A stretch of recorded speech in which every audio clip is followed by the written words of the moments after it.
केवल कुछ शब्दों का कागज पर उतरना या स्क्रीन पर अंकित होना भर लिखना नहीं होता। ये होता है स्वयं को विचार के रूप में शब्द बनाकर ऐसे उतारना कि पढ़ने वाला वो भी समझ सके जो ना लिखा गया हो। राष्ट्रीय शिक्षा नीति 2020 के अनुसार विद्यार्थी के मिनिमम लेवल ऑफ लर्निंग का ध्यान रखते हुए उसे कौशल से जोड़ना पहली प्राथमिकता है। 21st सेंचुरी स्किल्स यानी क्रिएटिविटी, क्रिटिकल थिंकिंग, कम्युनिकेशन और कोलैबोरेशन जैसे कौशलों पर आधारित ज्ञान विद्यार्थियों को हर क्षेत्र में सफल होने के लिए आवश्यक है।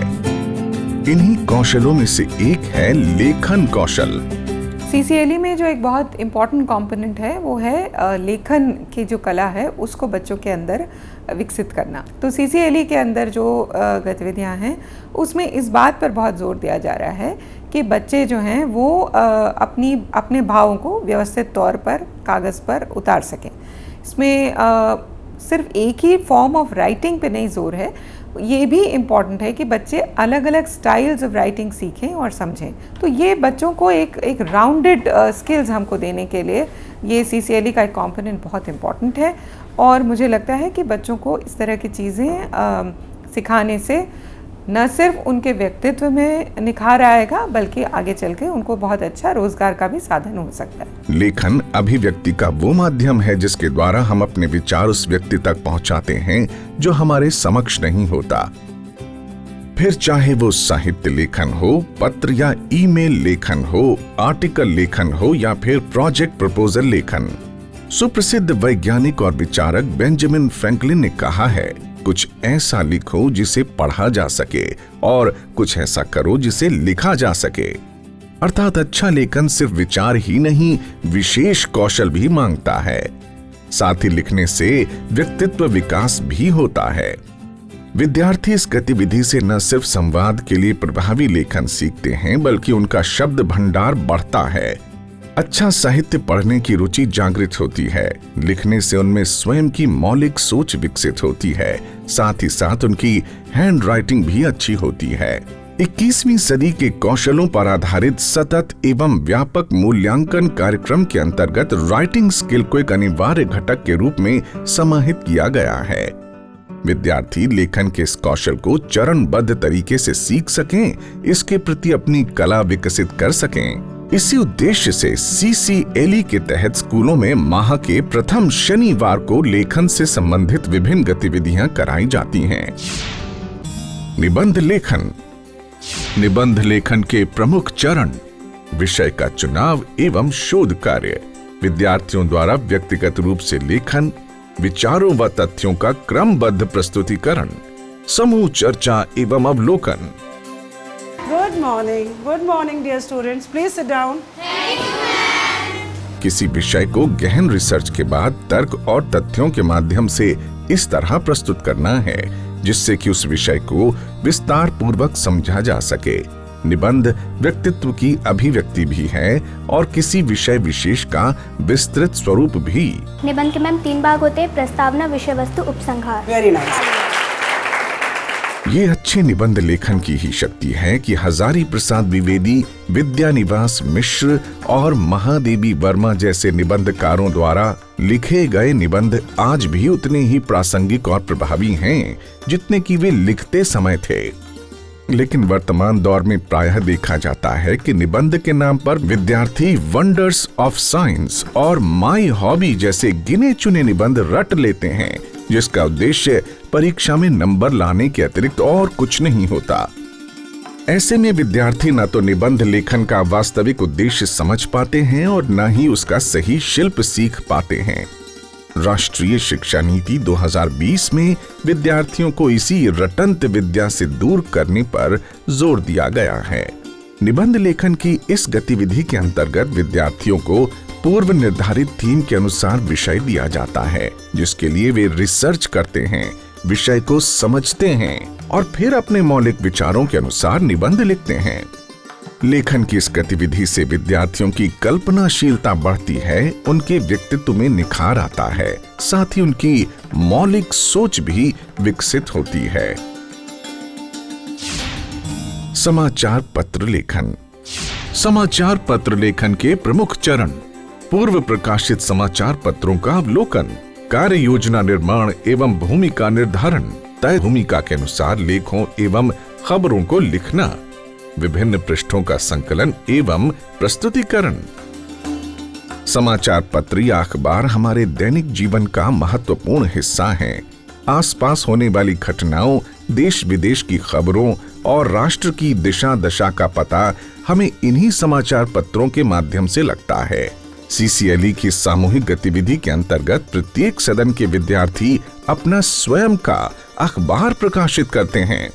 इसमें वे अपने आसपास की घटनाओं को एक पत्रकार की नजर से देखते हैं, उन घटनाओं को खबर बनाकर लिखते हैं, समाचार के प्रभाव और भावना को समझते हुए कलात्मकता के साथ अभिव्यक्त करते हैं और फिर खबरें इकट्ठी हो जाने के बाद अपने समाचार पत्र के नाम एवं लोगों के साथ उन खबरों को समाचार पत्र के रूप में प्रकाशित करते हैं।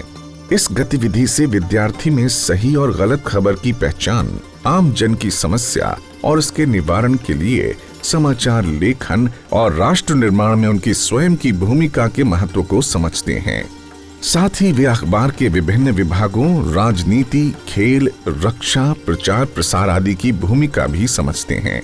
इस गतिविधि से जहां एक ओर विद्यार्थियों में परस्पर एवं सामूहिक सहयोग की भावना का विकास होता है, तो वहीं दूसरी ओर विद्यार्थी समाचार लेखन के माध्यम से जागरूक होने का जीवन कौशल भी सीखते हैं। कहानी, कविता एवं नाटक लेखन। कहानी, कविता, नाटक लेखन के प्रमुख चरण, निर्धारित थीम, विषय पर विचारों का संकलन, विचारों को क्रमबद्ध रूप से व्यवस्थित करना, निर्धारित विधा के अनुकूल विचारों का लिखित प्रस्तुतिकरण, समूह चर्चा एवं अवलोकन। भारत कहानियों का देश है। हम सब बचपन से कहानियां सुनते आ रहे हैं, पढ़ते आ रहे हैं, उन कहानियों को नाटकों और सिनेमा के रूप में देखते आ रहे हैं। अरे वारे अक्लमंद, ये ठीक है मेरे लिए। हाँ, कविता और गीत हमारी संस्कृति में रचे बसे हैं। हम सब ने पारंपरिक उत्सवों में गीतों को सुना है। सुनो गौर से दुनिया वालों, बुरी नजर ना हम पे डालो, चाहे जितना जोर लगा लो, सबसे आगे होंगे हिंदुस्तानी। लेखन की इस गतिविधि में विद्यार्थियों को कविता, कहानी एवं नाटक लिखने को दिया जाता है, जो कि उनकी स्वयं की कल्पना से, उनकी पाठ्य पुस्तक से अथवा किसी प्रसिद्ध पुस्तक से लिया जा सकता है।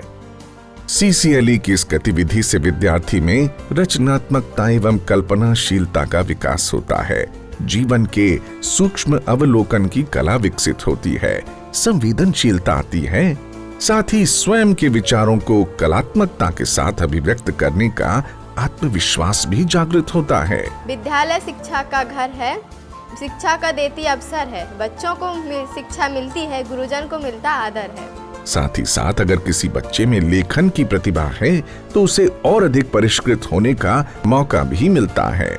कॉलोनी में एक घर था, उस घर में कोई नहीं रहता था, इसलिए पड़ोस के लोग वहां चुपचाप कचरा डाल दिया करते थे। प्रोजेक्ट प्रपोजल या परियोजना लेखन। प्रोजेक्ट प्रपोजल लेखन के प्रमुख चरण, शिक्षक द्वारा प्रोजेक्ट परिकल्पना के विषय में उन्मुखीकरण, समस्या की खोज एवं निर्धारण करना, समस्या के संभावित समाधानों पर चर्चा कर उनका संकलन, तय समाधान के आधार पर कार्य योजना का निर्माण, संकलन एवं प्रस्तुतिकरण। विद्यार्थी देश का भविष्य है।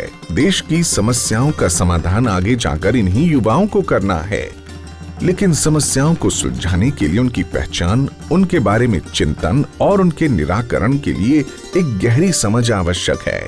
देश की समस्याओं के प्रति विद्यार्थी में इन्हीं गुणों को विकसित करने का उद्देश्य है सीसीएलई की ये महत्वपूर्ण गतिविधि प्रोजेक्ट प्रपोजल राइटिंग।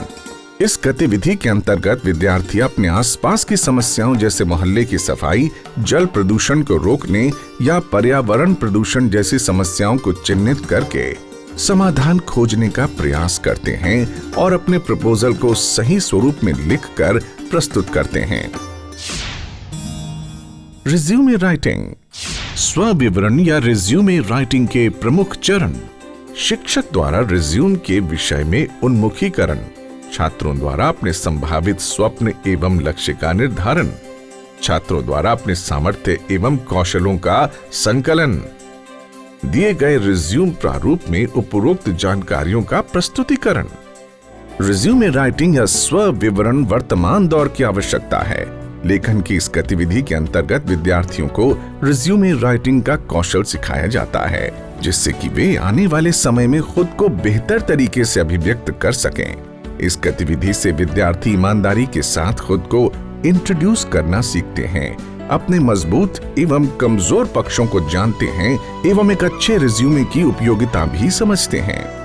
लेखन कौशल की ये सभी गतिविधियां विद्यार्थियों को 21वीं शताब्दी में सफलता के लिए तैयार करती हैं। उनमें स्वयं की मौलिक सोच का विकास करती हैं, उन्हें सार्थक विचार अभिव्यक्ति के लिए प्रेरित करती हैं, साथ ही साथ उनके लिए लेखन क्षेत्र में करियर की अनेक संभावनाओं के द्वार भी खोलती हैं। कि लेखन क्षमता के विकास के प्लेटफॉर्म के लिए प्रथम शनिवार की यह गतिविधि अत्यधिक महत्वपूर्ण है। इसमें सभी बच्चों को सम्मिलित होना चाहिए। शिक्षकों को, प्राचार्यों को पूरे प्रयास, पूरे मनोयोग, पूरे मनोबल से इस गतिविधि को कराकर बच्चों को 21वीं सदी के चैलेंजेस को स्वीकार करने के लिए तैयार करना चाहिए। इस कार्यक्रम में भविष्य की चुनौतियों एवं आवश्यकताओं को ध्यान में रखते हुए गतिविधियों का निर्धारण किया गया है। प्रोजेक्ट लर्निंग के माध्यम से AI एंड ML यानी आर्टिफिशियल इंटेलिजेंस और मशीन लर्निंग इत्यादि के कॉन्सेप्ट सिखाए जाएंगे, जिससे बच्चे भविष्य की टेक्नोलॉजी के साथ कदम से कदम मिलाकर आगे चल सकें। लोक शिक्षण संचालनालय मध्य प्रदेश की अपेक्षा है कि आप शिक्षकों के मार्गदर्शन में हमारे विद्यार्थी लेखन कौशल में पारंगत होंगे और आने वाले भविष्य में आत्मनिर्भर भारत बनाने में अपनी महत्वपूर्ण भूमिका निभाएंगे।